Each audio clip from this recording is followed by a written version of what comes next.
Welcome to this week's lesson video for the week of June 7th. And spoiler alert, this actually is probably the last lesson video for the school year.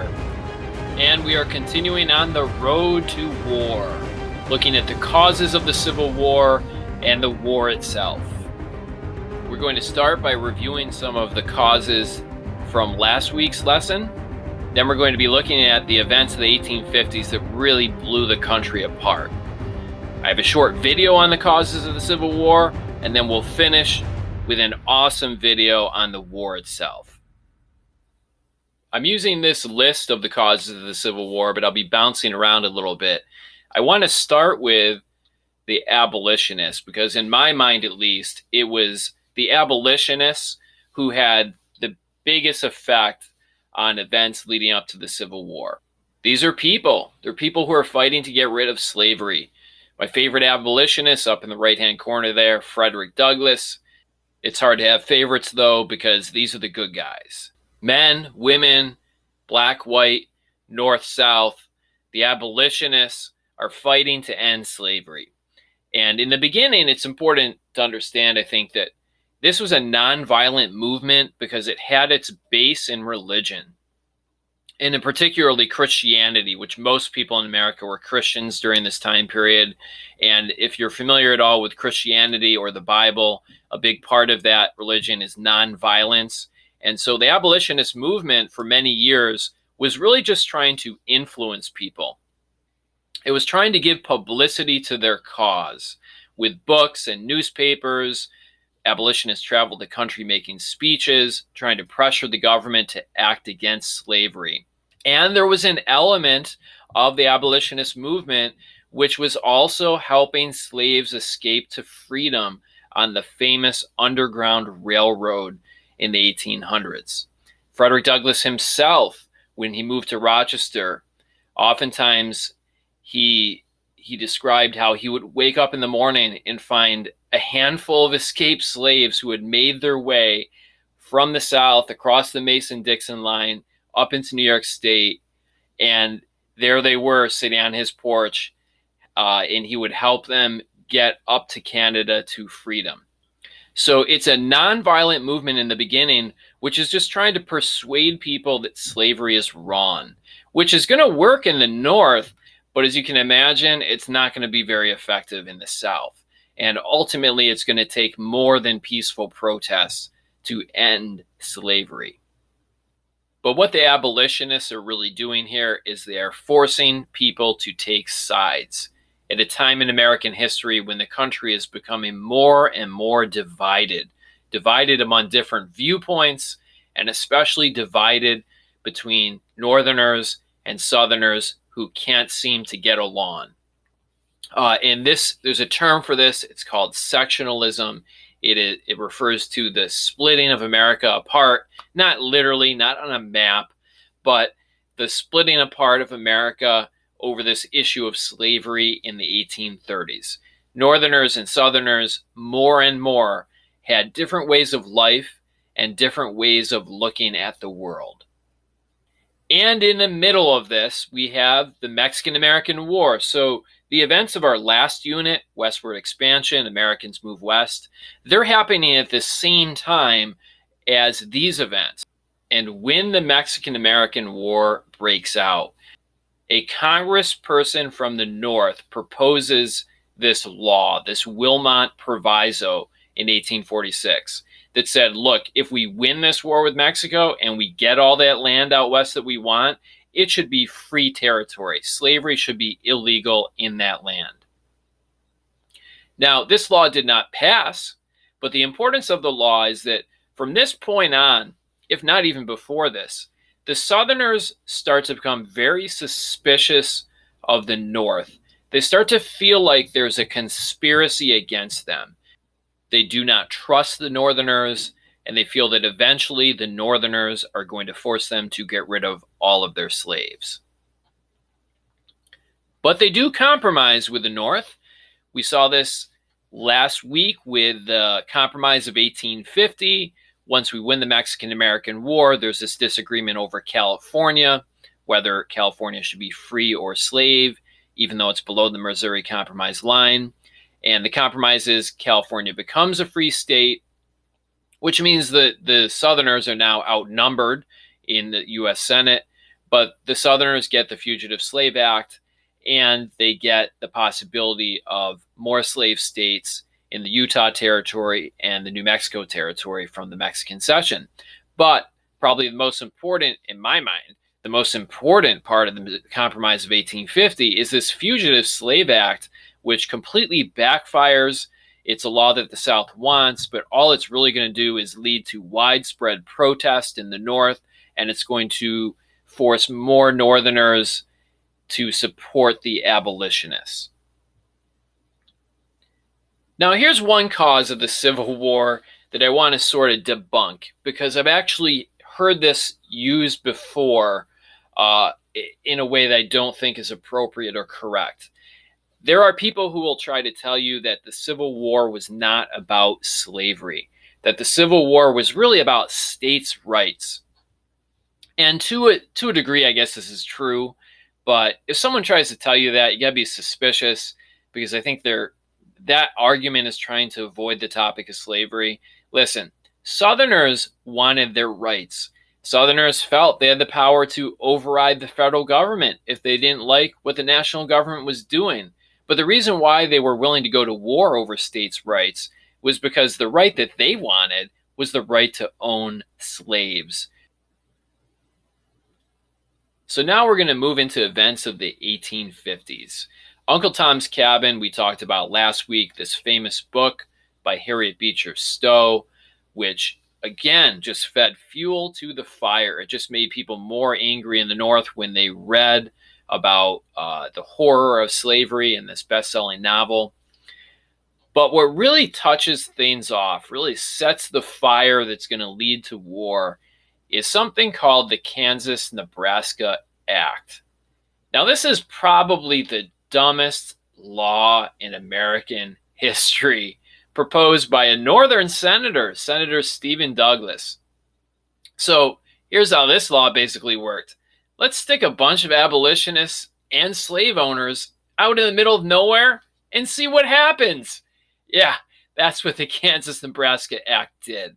All right, I don't want to get into all the details here, because you don't need to know all the details of why this happened.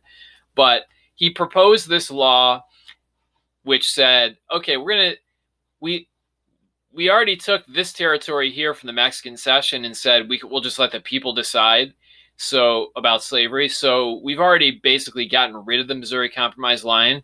So let's do the same thing in Kansas and Nebraska. Let's just say when people move there, they get to vote. And if there's more slave owners, then it becomes a slave state. If there's more people who don't want slaves, then it becomes a free state. Let's just let the people decide. Well, letting the people decide this issue becomes a big problem, because what happens is you have a bunch of slave owners from Missouri who rush into Kansas. They don't really plan on staying there for long. They just want to rush into Kansas, stay there long enough that Kansas becomes a slave state, and then they're probably going to move back to Missouri. You have Northerners from the North who see what the Southerners are doing. They realize the Southerners are just going to go in here and try to pass a law to make slavery legal. So there's a bunch of Northern abolitionists who move to Kansas so that they can vote to make it a free state. Now you have abolitionists and slave owners fighting each other in Kansas, because, of course, violence breaks out between these two groups. And the violence becomes pretty extreme. How extreme? Well, on the left, you see Mr. John Brown. John Brown was a radical abolitionist. Radical means very extreme. He absolutely believed that slavery should end immediately. He was not interested in nonviolent tactics. He was perfectly okay with using violence if necessary to end slavery.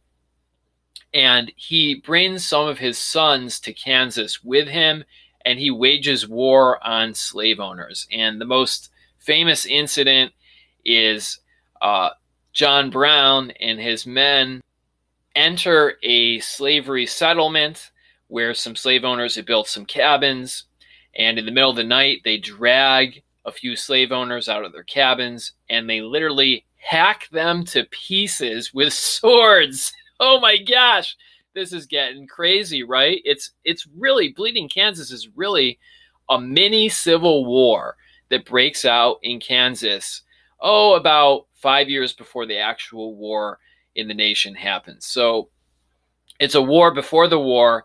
It's violent. I think a few hundred people are killed, maybe a little bit less than that. But this hits the newspapers in the North and the South. People read about it. And again, it's just another event that shows Northerners and Southerners cannot get along over this issue of slavery. You really can't have, as Abraham Lincoln said, we cannot stay a country that's half slave and half free. We have to either become all free or all slave. There's no way this is going to work when you have half of the country saying slavery is wrong and the other half of the country is keeping slaves. So let's check out this map one more time, and then I'm going to be asking you a question based on the map. As of 1854, once the Kansas-Nebraska Act was passed and it became a law, this is where things stood in the United States. The green states here, actually, let me get my pointer here.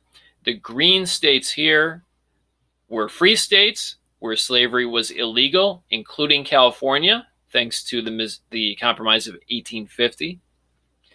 The light green territories were territories where once this land became a state, it would have to become a free state. The territories in dark purple were slave states where slavery was legal. And this territory here, which eventually would become Oklahoma, slavery would be allowed there as well once it became a state.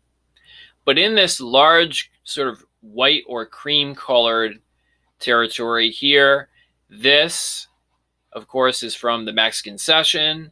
And then this is the Nebraska and Kansas territory.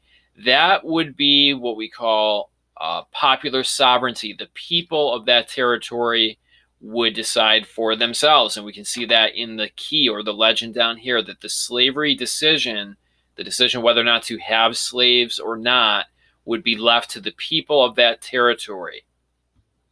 And so that is where things stood in 1854.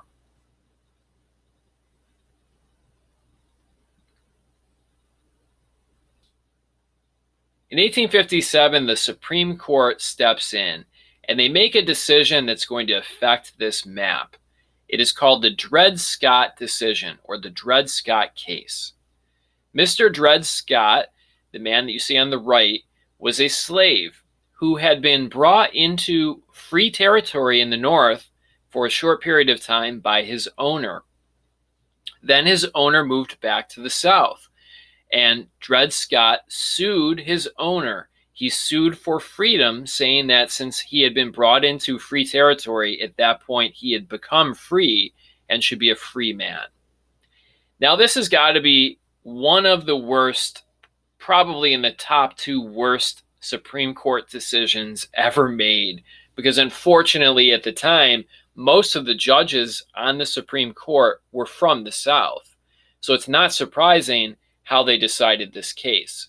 The first thing they did is they told Dred Scott, you're not a person, you're a piece of property. You have no right to sue anybody in court. But since you're here, we're going to tell you what we think about slavery. And what the Supreme Court said was that Congress did not have the power to outlaw slavery anywhere in the territories. That they couldn't do this because that would be the same as stealing property from slave owners. And therefore, as we can see on the map here, what the Dred Scott decision said is slavery can be allowed anywhere here.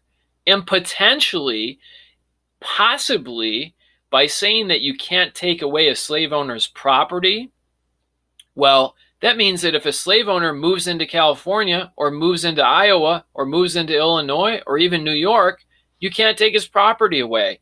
In a way, the Supreme Court decision was saying slavery should be allowed everywhere. which is why I say this is one of the worst Supreme Court decisions ever made. And it was very clear that it was biased. It was biased because many of the judges were from the South.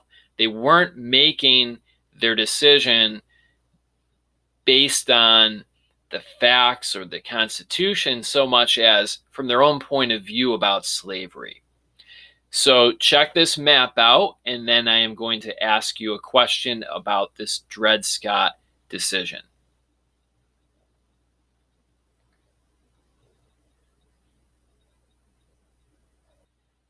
And now we come to John Brown's raid on Harper's Ferry. John Brown was an abolitionist who had already used violence in Kansas against slave owners. He believed slave owners would never free the slaves unless they were forced to. And after the Dred Scott decision, John Brown was out of patience. He stockpiles a bunch of weapons, gathers a group of about 20 men, moves down to Virginia, rents a farmhouse as a hideout, and his plan is to attack and capture the federal arsenal in Harper's Ferry, Virginia. The federal arsenal is where the Army keeps its guns, and Brown believed they had about 100,000 rifles at the arsenal. His plan is to take those guns, pass them out to the slaves, create a giant slave army, and free the slaves in the South himself. So now you know why I called John Brown the bad boy abolitionist in last week's video. Brown isn't going to take it anymore. He's going to dish it back to the slave owners and end slavery forever. It's a brave but a crazy plan. So crazy that even Frederick Douglass refuses to join him. Brown asks Douglass if he'll come along, but Douglass calls it a suicide mission, and he stays in Rochester instead. Now, Brown's men were able to capture the armory, but they were surrounded before they could get enough slaves to join them. After a 2-day-long battle, most of Brown's men are captured or killed, including Brown himself, who is wounded. The raid fails.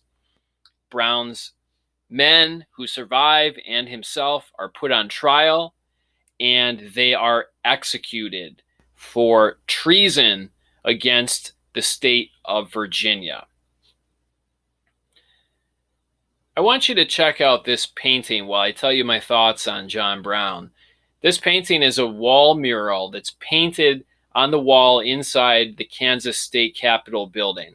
It's called Tragic Prelude. A prelude is an action or an event that starts something even more important. And I think that's the importance of John Brown. John Brown was hoping to free the slaves with his raid on the South. He fails, he's captured, and he's executed. But in a way, John Brown succeeded. Because this was a point in American history where I think it had become clear that the only thing that would end slavery was a war. And John Brown was important in starting that war. On the morning of John Brown's execution in December of 1859, as he was walking out of his jail cell, he handed a note to one of the guards. And the note said, "I, John Brown, am now quite certain that the crimes of this guilty land will never be purged away but by blood." And I think he was right. After John Brown's raid, the South is never going to trust the North again. The Northern newspapers make Brown out to be a hero. They praise him for the attack on Harper's Ferry. From the Southerners' point of view, Brown is a terrorist. And really, from this point on, the relationship between the North and South is broken. And this takes place in December of 1859. The next year, 1860, is an election year. And it is a strange election. It is a strange election because there are 4 candidates, not 2. The Democratic Party can't decide on a candidate because one Democratic candidate is from the North, the other Democratic candidate is from the South. You got this guy, John Bell, in there. He's part of a political party called the Constitutional Party. And in steps Abraham Lincoln, a pretty unknown guy in 1860, and he runs for election as a part of this new political party called the Republicans. The Republican political party was a party that was formed to stop the spread of slavery. And that is what Abraham Lincoln said during the election. He said he wasn't planning on forcing the Southerners to get rid of their slaves. He knew that that was impractical. It would be very hard, if not impossible, to do without having the Southerners secede and drop out of the United States. But he said, even though he wouldn't force the Southerners to get rid of their slaves, he's not going to let slavery spread to new states. Well, the Southerners don't trust Lincoln. They actually don't even put his name on the election ballot. In most of the southern states, it was impossible to vote for Abraham Lincoln. And yet Lincoln still wins the election because the votes are split 4 ways between these 4 candidates. So he ends up winning with, I think, about 40% of the total vote and becomes president in 1861. In 1860, late 1860, I believe it's December 1860, the southern states, following the election, begin to secede. They drop out of the United States one by one. They don't trust Abraham Lincoln. They say, look, he's not our president. No one in the South even voted for him. We think you're just going to make us get rid of slavery altogether. Our relationship is done. We are forming a new nation called the Confederate States of America. And between December of 1860 and the spring of 1861, 11 states drop out of the United States of America to, again, form this new country called the Confederate States of America. Now, interestingly, not all of the southern states secede. Some of the southern states who have slaves stay in the Union. They stay part of the United States. Those states are called border states. Let me get my cursor here, my pointer. Missouri, Kentucky, Maryland, and Delaware. West Virginia is part of Virginia at this point in time. What happens, Virginia is a very interesting story. Virginia was one big state before the Civil War. Virginia seceded in 1861. They dropped out. But during the war, part of Virginia, this part, the northwestern part of Virginia, decided to rejoin the United States. Probably a smart move on their part. And at the end of the Civil War, it's kind of like Humpty Dumpty. All the king's horses and all the king's men could not put Virginia back together again. And Virginia stayed 2 separate states. That was the price they paid for dropping out of the U.S. during the Civil War. So these border states are slave states. Slavery is legal in these states, but they stay part of the United States of America. Now let's review those causes of the Civil War with a short video, then we'll come back and look at the war itself.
Well, if you liked that video, you're going to love the video coming up next. But before we watch it, let's go over some need-to-know facts about the Civil War.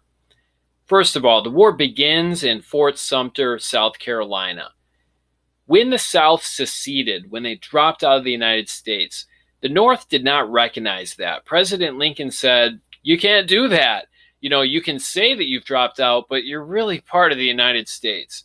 We're not going to force you to join us, but anything that belongs to the United States government that's located in the South is still owned by the United States government, including forts. And in South Carolina, there was a fort called Fort Sumter. It was a United States fort.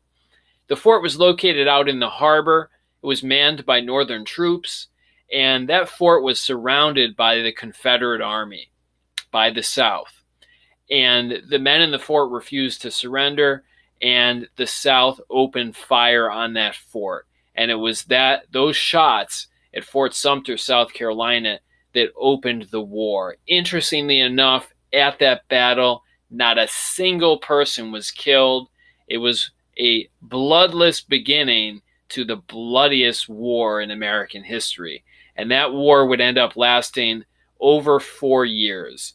And as a result, over 600,000 people died in the war. Not all of those deaths were from battlefield wounds. Some of those deaths were from disease, the terrible conditions, and the destruction that the war caused. Now, as you can see from the chart on the left, Southerners, the Confederates, were not really expected to win this war. They did not have as many resources as the North. And that's because the North had already gone through the Industrial Revolution, or at least they were kind of in the middle of the Industrial Revolution. As a result, they had more manufacturing, they had more railroad tracks, they had more people because there were more northern states than southern states. But there was one advantage that the South had. They had better generals. When the war began, some of the Army's best generals were forced to pick sides. And many of them chose the side of the South because for years, many of the nation's best generals came from Virginia. And Virginia was a state that seceded. And the South's best general, Robert E. Lee, probably the general that is responsible for the South being able to fight as long as they did. In the beginning of the war, Abraham Lincoln asked him to be the general for the Northern Army. But when Robert E. Lee's home state of Virginia seceded and dropped out of the United States of America, he chose to fight for his state, not his country. Other dates here I want you to know: 1863, the Emancipation Proclamation frees the slaves in the South. Actually, it doesn't really free many people at all. I'll talk about that in a minute. But it is an important moment in American history because it's where the United States government finally takes a stand against slavery and says, slavery no more. The largest battle of the war is the Battle of Gettysburg in July of 1863. In 3 days of fighting, over 50,000 people killed or wounded on both sides. And sadly, many of you know this, at the end of the war in April 1865, President Lincoln is assassinated. And that was a great loss for our country because we were robbed of Lincoln's leadership in the very difficult days, weeks, months, and years ahead as the nation tried to rebuild from this terrible war. Now back to the Emancipation Proclamation. This is a very important, very famous document in American history. It is an announcement made by President Lincoln actually in the fall of 1862. In the fall of 1862, President Lincoln, who up to that point said that he was fighting the war not to free the slaves, but to force the southern states to lay down their weapons and to rejoin the United States of America. But in the fall of 1862, he gives the South an ultimatum, and he says, you have until January 1st, 1863 to quit this war and rejoin the United States. Any state that is still in rebellion against the USA as of January 1st, he announces the slaves in that state are now freed. Now, when January 1st rolled around, none of the southern states had laid down their weapons. All of the southern states were still actively fighting the North. So, technically speaking, according to Lincoln, those slaves became free. But in all reality, the Southerners were not going to free their slaves until they were forced to.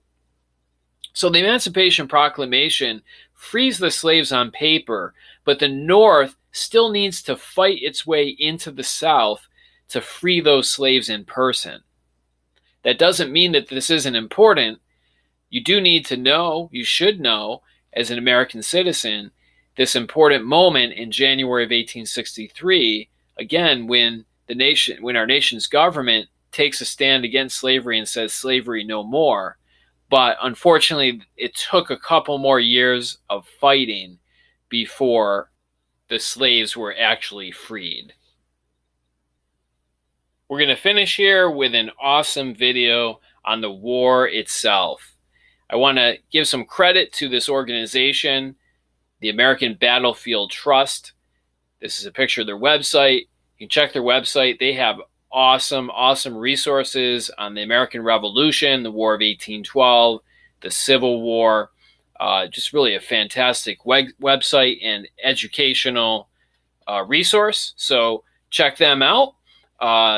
They produced this video, and it is really awesome. So as you watch the video, it is broken into each year of the war. As we go through each segment of the video, I will have you stop and answer a couple easy questions.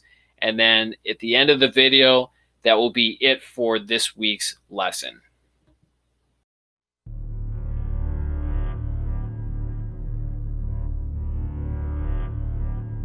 In the middle of the 19th century, Americans North and South look at each other and don't like what they see. Perceptions form. Northerners are greedy and arrogant. Southerners are cruel and lazy. Long-standing arguments about slavery's expansion or abolition flare throughout the 1830s and 40s. Only grudging compromise holds the Union together. By the 1850s, compromise is failing. The fugitive slave crisis brings Southern slaveholders into Northern neighborhoods, while Uncle Tom's Cabin galvanizes many with its portrayal of slavery's cruelties. Legislation intended to make slavery a state-by-state issue leads only to sectarian bloodshed. John Brown's attempt to lead a slave uprising convinces Southerners that their very lives are in danger. Slave states begin to militarize.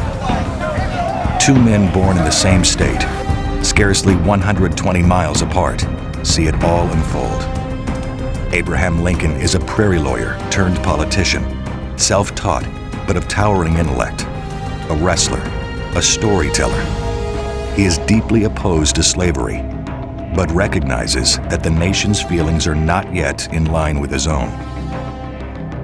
Jefferson Davis is a reclusive plantation millionaire living in Mississippi, a Mexican war hero, former Secretary of War, now an influential U.S. Senator.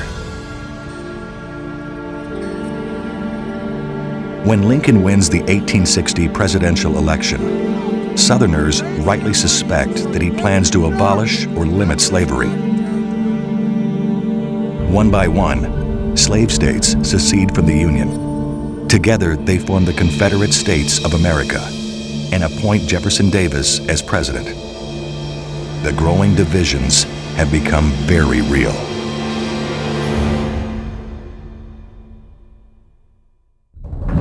By March 1861, the seceded states are seizing federal property and armories within their borders. But the Union soldiers in Fort Sumter refuse to leave. In April, South Carolinians bombard the fort. Federal forces return fire. 34 hours later, the Federals surrender. The first battle of the Civil War is a Confederate victory, with no casualties on either side. President Lincoln refuses to recognize the Confederacy, and deems secession unconstitutional. He calls for 75,000 volunteers to quell the rebellion. In response, more states secede, with border states likely to follow. But Lincoln manages to maintain their loyalty with a mixture of political cunning and military coercion. America's roads and byways bustle with enthusiastic citizen soldiers. Both sides believe the other is weak and that victory will be easy. The opposing forces come to blows in July, 30 miles outside the U.S. Capitol, near a stream called Bull Run. The Yankees pierce the Confederate line, but are forced to retreat after a steady rebel named Thomas Jackson reorganizes the defenders and stands like a stone wall in the face of repeated assaults. With 4,500 casualties, the Battle of Bull Run is the bloodiest battle in American history up to that time. Confederate success continues with victories at Wilson's Creek, Missouri, and at Ball's Bluff, Virginia. Battles flare along the coast as the North begins to blockade southern ports in hopes of strangling the South into submission. Both sides prepare for a long and bloody conflict. The North must conquer the South. Southerners come to see the fight as a second war of independence. And like the first, they need only to hold on until the North tires of conflict or until they gain foreign recognition.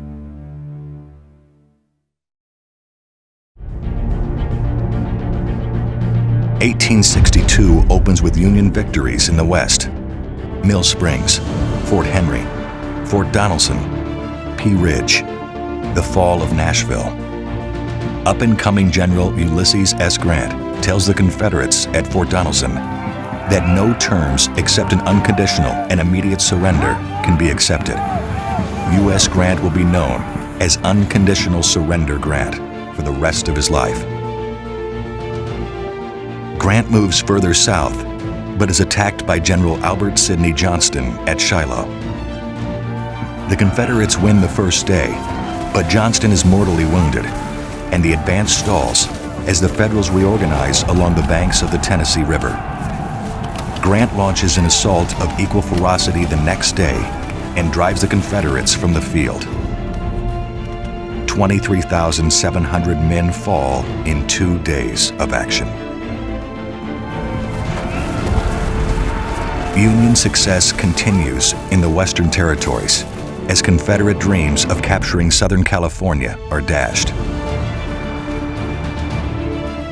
Union General George McClellan is very slow to move his giant army into Virginia. While McClellan lingers, Stonewall Jackson begins a masterful campaign in the Shenandoah Valley, stirring panic in the North. The world's first battle between ironclad warships, the USS Monitor and CSS Virginia, is fought to a stalemate in Hampton Roads. McClellan at last moves to the Virginia Peninsula by sea. He is slowed by a siege at Yorktown and in battle at Williamsburg and Seven Pines. Although he gets within sight of the Confederate capital at Richmond, he will go no further. With McClellan at the gates, General Robert E. Lee takes command of the defenders around Richmond. Lee is a daring leader and seizes the initiative. Joined by Stonewall Jackson, he attacks McClellan for 7 days, each time driving his opponent further from Richmond. Lee moves northward, hoping to defeat Union forces near Washington before McClellan can help. Jackson wins a battle at Cedar Mountain before rejoining his army for a second victory at Bull Run. Lee is supremely confident.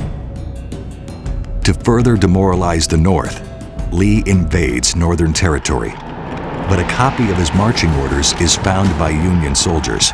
McClellan's army moves to destroy Lee's divided forces. The Confederates put up a desperate fight at South Mountain, buying just enough time to reunite near Sharpsburg.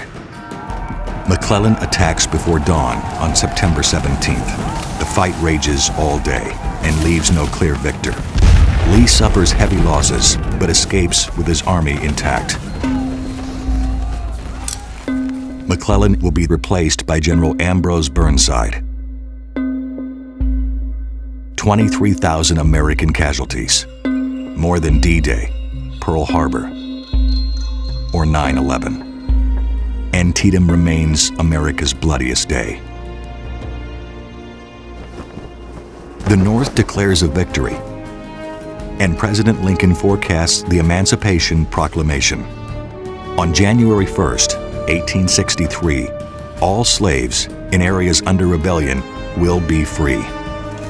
France and England had contemplated recognizing the Confederacy, even supplying aid. But both nations have long abolished slavery, and with this proclamation, their support for the South evaporates. Meanwhile, Confederate efforts to regain lost ground in the West are repulsed at Perryville and Corinth. Seeking to overwhelm the Confederacy, Lincoln orders a coordinated offensive, striking targets across the South. But the Union meets with defeat at Chickasaw Bayou and disaster at Fredericksburg. Only a narrow victory by General William Rosecrans at Stones River preserves Northern morale. Lincoln breathes a momentary sigh of relief, but the worst was yet to come.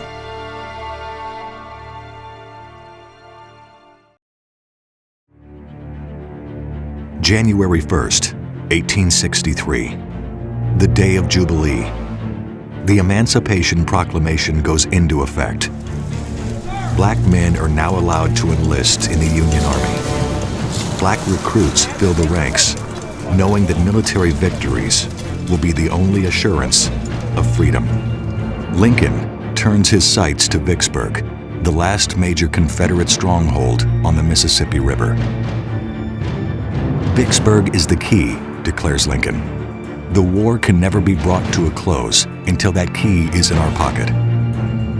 By river, land, and canal, General Grant works from January to April with little progress.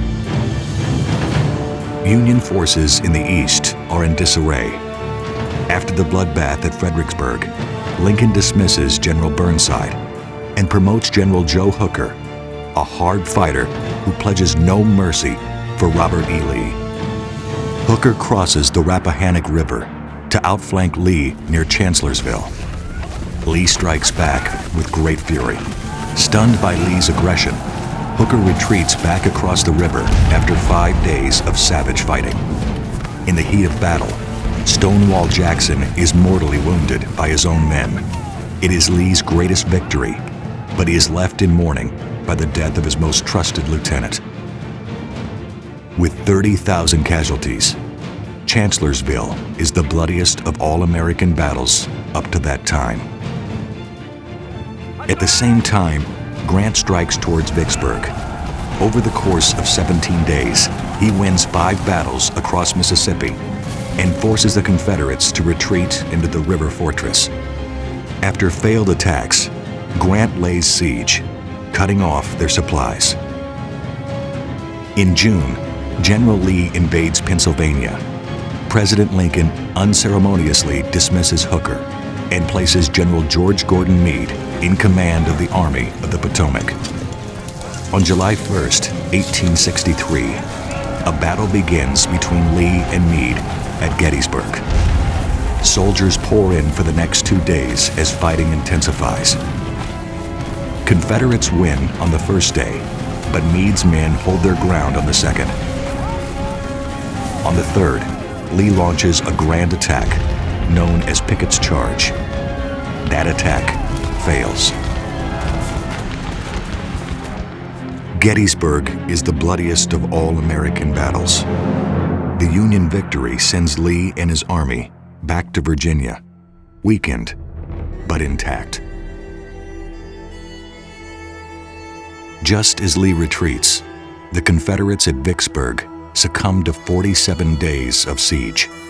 With the loss of Port Hudson, the Union now controls the entire Mississippi River. The Confederacy is cut in two. Near Charleston, U.S. colored troops prove their valor at the Battle of Fort Wagner. Union spirits remain high as General Rosecrans captures Chattanooga and moves into North Georgia. General Braxton Bragg lashes back at the Battle of Chickamauga. After 3 days of combat, the Union Army is defeated and forced to retreat back to Chattanooga. General George Thomas, a native Virginian, conducts a heroic rear guard action that saves the Union Army from destruction. 34,000 fall, the second bloodiest battle of the Civil War.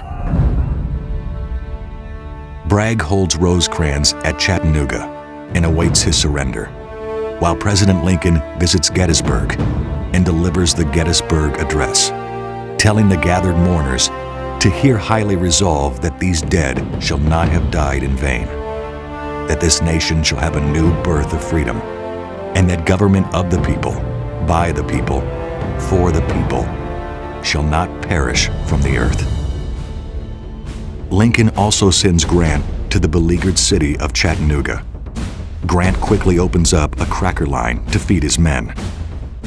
Then, in 3 consecutive days in late November, launches attacks that send Bragg's men streaming from Chattanooga. Stalemate still reigns in the east. Lee and Meade each launch failed attacks at Bristow Station and Mine Run. The armies go into winter quarters. Despite several huge battles, the Virginia lines are virtually unchanged since last year. By the end of 1863, the Confederacy has suffered severe losses in men and territory, but Northerners are tiring of war and bloodshed. Lincoln will be up for re-election in 1864. If the Confederates can hold out and continue to sap Northern morale, there is a chance that Lincoln will lose to a candidate who will seek a negotiated peace.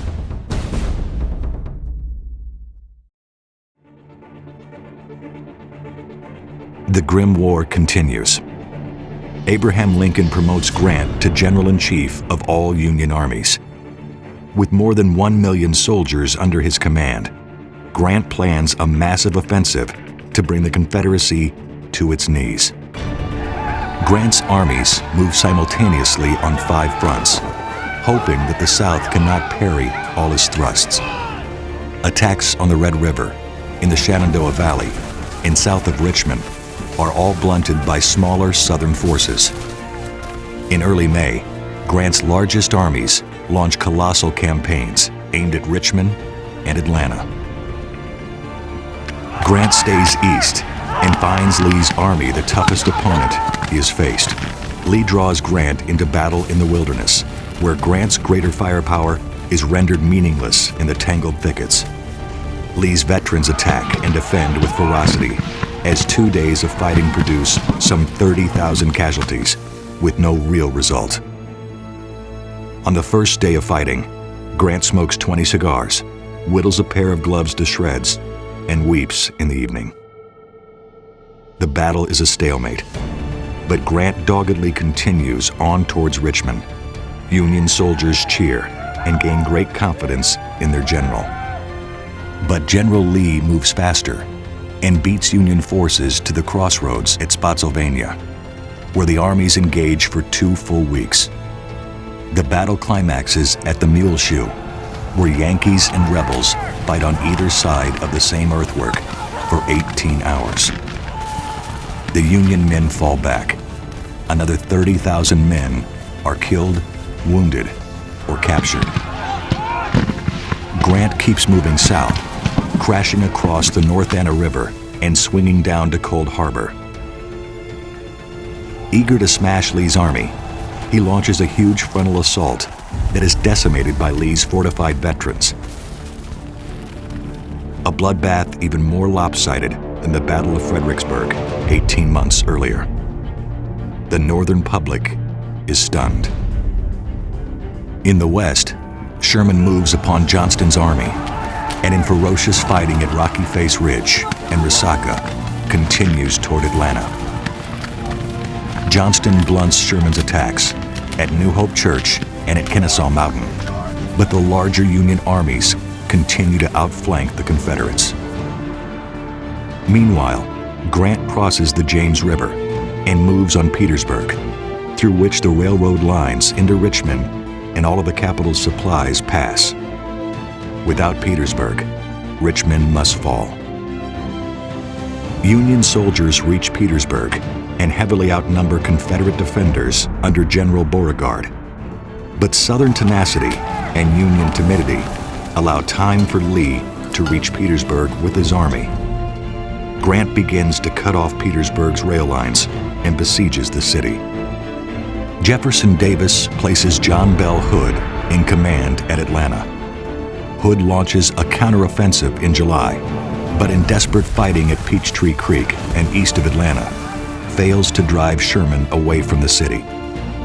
Lee detaches General Jubal Early to invade the North and regain the strategic initiative. Early reaches the Union capital's doorstep not long before Grant suffers a bloody setback at the Battle of the Crater at Petersburg.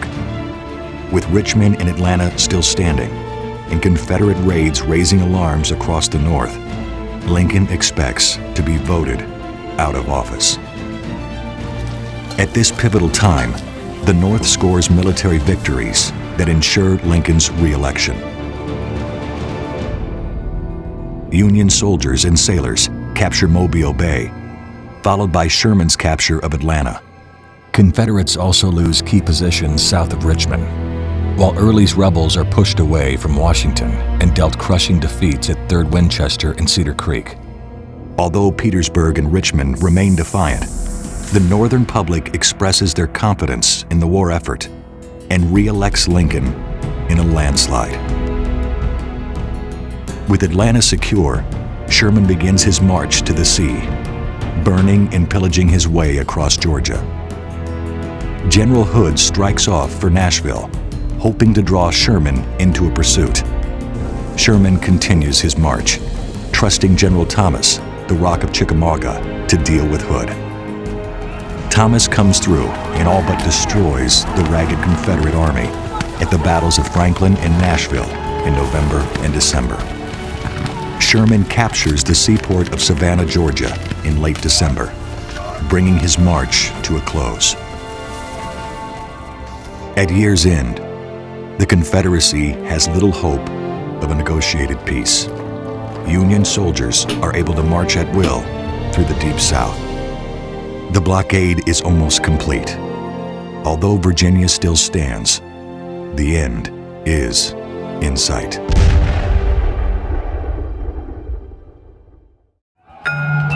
Keep your heads down, keep your heads down. Crossing our front, reload! 1865. With endless skirmishing at Petersburg, Sherman marches through the Carolinas, meeting minimal resistance. Confederates lash out at Bentonville, but gain nothing. His strength waning, General Joe Johnston writes Lee saying, "I can do no more than annoy Sherman." With Sherman closing on Petersburg, Lee launches half his army upon Grant at Fort Stedman. But the Confederates cannot break out. Grant counterattacks all along the line, making key gains. The Confederate Congress desperately authorizes the enlistment of black soldiers, but no such unit sees combat. Union victories at White Oak Road and Five Forks set the stage for the breakthrough of Confederate lines. Petersburg and Richmond are evacuated as Lee moves westward. Savage combat at Sailor's Creek further degrades Lee's forces. Some of Lee's subordinates urge him to disperse the army and continue the war with guerrilla tactics. Lee firmly declines. Finally, on April 9th, Grant catches Lee at Appomattox Courthouse. Out of food, surrounded, and appallingly outnumbered, Lee surrenders. Johnston is brought to the same conclusion later that month, surrendering to Sherman at Bennett's Place. As the news spreads, Confederate units across the country lay down their arms.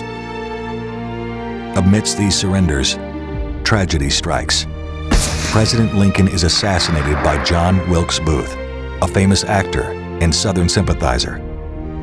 North and South are both deprived of Lincoln's leadership in the painful reconstruction to come. Jefferson Davis flees southward but is captured in Georgia.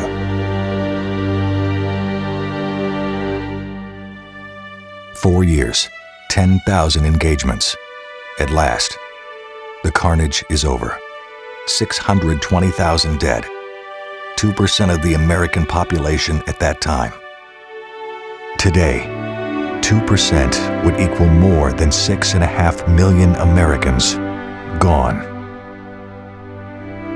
In the wake of victory, 200,000 Union soldiers marched down Pennsylvania Avenue in the Grand Review. Grant and Lee both urge a peaceful return to civilian life.